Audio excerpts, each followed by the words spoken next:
Qual é o seu nível de relevância? A palavra de hoje está em Mateus capítulo 5, versículo 13 em diante. Vocês são o sal da terra e se o sal vier a ser insípido, como lhe restaurar o sabor?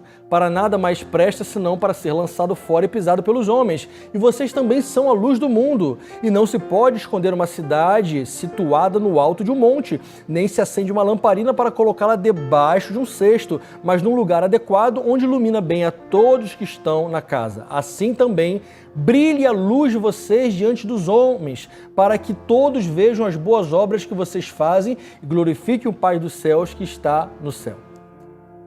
Qual é o seu nível de relevância? Jesus nos compara duas coisas que nunca passam despercebidas, sal e luz. Nunca o sal vai passar despercebido. Se você comer uma comida sem sal, logo vai se notar. Se você comer uma comida com muito sal, você logo vai notar. Se você chegar num ambiente que não tem luz, você vai notar. Se você chegar num ambiente com muita luz nos seus olhos, você vai notar também. Então Jesus diz que nós somos como sal e luz, não tem como nós passarmos despercebidos. Não tem como. Agora, nós também, nessa nossa trajetória de sal e luz, nós podemos ser muitas vezes relevantes para coisas boas ou relevantes para coisas ruins. Explico. Tem muita gente na internet que está destinada e focada a ser relevante para o mal. Eu que sou pai de duas meninas pequenas, eu tenho que constantemente ficar vigiando e vendo o que elas estão vendo na internet, porque apenas em 1 ou 2 cliques elas podem acessar um conteúdo ou pessoas, youtubers, influencers que estão ensinando conteúdo do inferno, um esgoto do inferno. Em poucos cliques elas podem acessar aquilo. Tem muita gente ali também que está destinada a fazer o bem e propagar os valores do reino de Deus, mas muita gente destinada a propagar os valores do mal. Enquanto tem gente destinada a influenciar para o mal, nós precisamos ser pessoas que não passam despercebidas, que são relevantes para influenciar para o bem.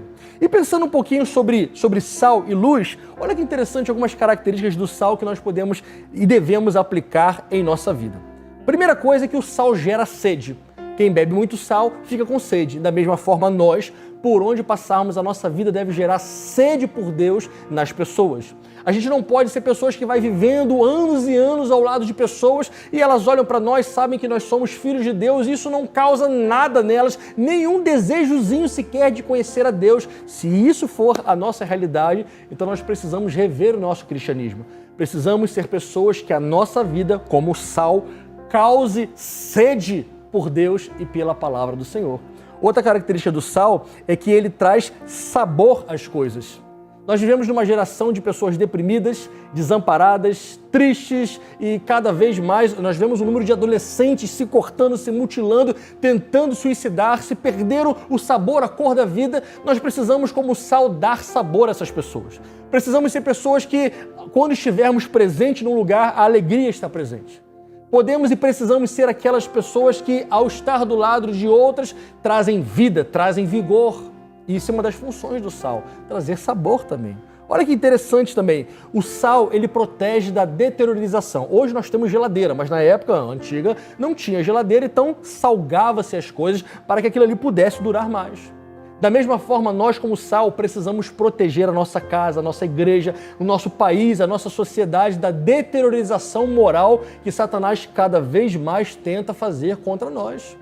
Se nós não vigiarmos, queridos, sorrateiramente, a cultura do inferno, as coisas do mundo vão entrando no nosso lar e se nós como sal não protegermos a nossa casa da deteriorização moral e do pecado, em um estalar de dedos, daqui a pouco toda a nossa casa está contaminada.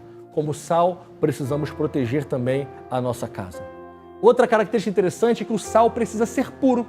E para ele chegar nesse nível de pureza daquele que chega na nossa casa, ele passa por todo um processo de purificação até chegar e ficar branquinho daquele jeito. Da mesma forma nós, para sermos um sal puro, precisamos passar por esse processo de purificação. Poderíamos falar muitas outras coisas sobre o sal, mas como o nosso tempo sempre é muito curtinho aqui, falando agora um pouquinho sobre luz. O Espírito Santo de Deus, ele gera em nós essa luminosidade sobrenatural e Jesus espera que nós sejamos luz por onde nós passarmos. Olha uma coisa interessante para a luz. Você que já viajou de avião, Esse já sentou ali pertinho da janela. Quando você dá uma espiada e você viaja de noite, você só vê breu, aquele escuro, né? E se é uma viagem muito longa, você como eu já fica sem paciência, né? Quando você em algum momento já vê alguma luzinha lá no fundo, você já fica alegre, porque você diz, opa, tá chegando a cidade.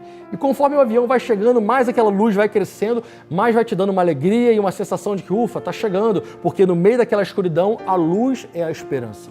É a mesma coisa falando da nossa vida. Nós vivemos num mundo corrompido pela escuridão do pecado, pela escuridão da corrupção moral, e Jesus espera que nós sejamos luzeiros, mas não os luzeiros escondidos, mas luzeiros no alto dos montes, para que possamos ser a luz que ilumina o caminho até Jesus. Jesus disse, eu sou a luz do mundo, mas ele também disse, vocês são a luz do mundo. Jesus é a luz maior que reflete em nós, então nós refletimos a luz de Jesus para as pessoas. Não esqueça, você precisa ser sal. Você precisa ser luz, você precisa ser relevante. Chega de ser o isentão, alguém que só vê as coisas acontecer e não faz nada. Seja o que Deus espera que você seja. Não estou falando de política, eu estou falando de reino de Deus. Deus espera que você se posicione e seja o cristão que Ele espera que você seja, para que a sua sociedade e a sua nação possa ser mudada através da sua vida. Deus te abençoe, compartilhe essa mensagem para que alcance muitos outros corações. Até mais!